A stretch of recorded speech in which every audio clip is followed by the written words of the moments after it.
Hi everybody, my name is Lauren Adler. I'm from the class of 2023 and I'm a staff writer for the Dartmouth. Today I'm going to be interviewing Professor Jay Buckey. He is a professor at Geisel and an adjunct professor at Thayer.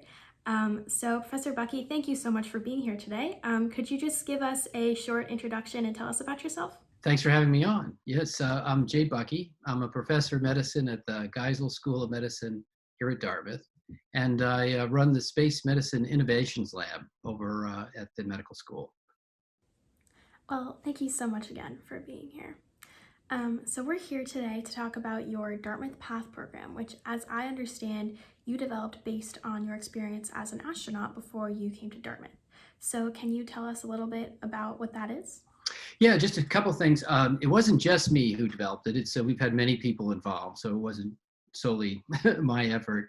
And then also it was really after I came back from my mission. I was on a 16-day mission on the space shuttle called Neurolab, which was totally devoted to study the brain and nervous system.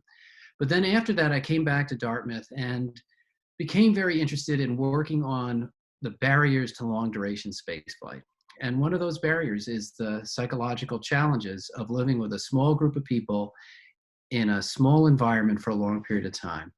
And back at that time, there was an interactive media lab here at Dartmouth. And we were wondering if it would be possible to create tools that people could use on their own, at their own pace, that made extensive use of interactive media so it felt like a real interaction to help with some of these issues surrounding long duration spaceflight, like conflict and stress or reduced mood. I understand that you've chosen to make the Dartmouth PATH program publicly available online.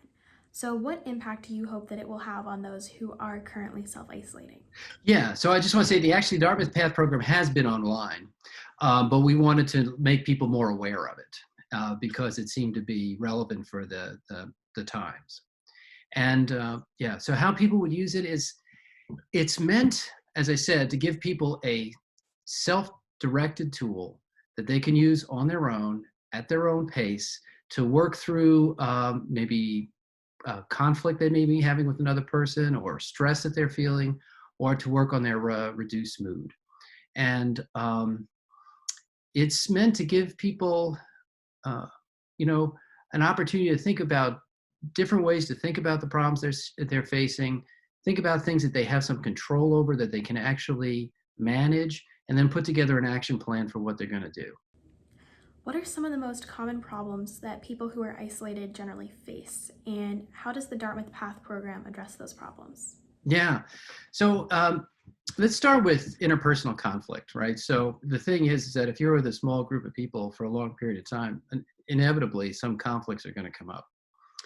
And how you manage it and how you resolve it is really important because in this environment, the relationships really matter.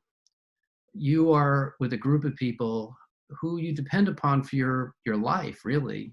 Everybody has to behave appropriately in an emergency, has to be looking out for each other on a space mission, that's for sure, in an Antarctic expedition. But that's true here on Earth right now. You know, we depend upon our close family members to be there for us. And so we can't just go around damaging those relationships. On the other hand, you know, there are going to be conflicts, and we got to come up with some strategies to deal with that. So there are a couple of tools. One is some training on how to think about conflict.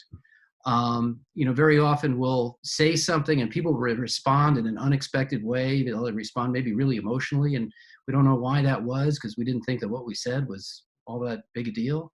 And the program helps to give you some thinking about how that can develop, that what people are responding to isn't necessarily what you said, but the meaning they're attaching to what they said. And you have to be kind of aware of that as you're communicating with other people. What should people avoid doing while they're isolating? What are some things that you see people doing that they should absolutely stop doing? Oh gosh, what should they stop doing? Well, I think they're all the behaviors we kind of know about, and you know, it's some of it's like what your grandmother told you, you know, but you know, people should stay on a schedule. You know, try to maintain that schedule. Make sure they're getting enough sleep and not getting into a weird sleep pattern. Um, be careful about the drinking, not too much drinking. If you are finding that you're really isolated, find ways to make connections with other people, maybe, join some groups.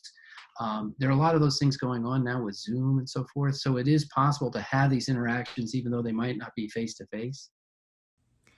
Well, Professor Buckey, thank you so much for being here today. That is all of my questions, but is there anything else that you feel is important for people to know that you'd like to add? To see the programs, it's path.dartmouth.edu. It's a research project, so you do have to sign a consent form, and don't use a mobile device. That right now the programs work on a laptop or a desktop. They don't work well on a phone or a tablet, so people would be frustrated if they did that. Professor Buckey, I cannot thank you enough for doing this interview today. Thank you so much for your time. And to our viewers, thank you so much for watching Declassified.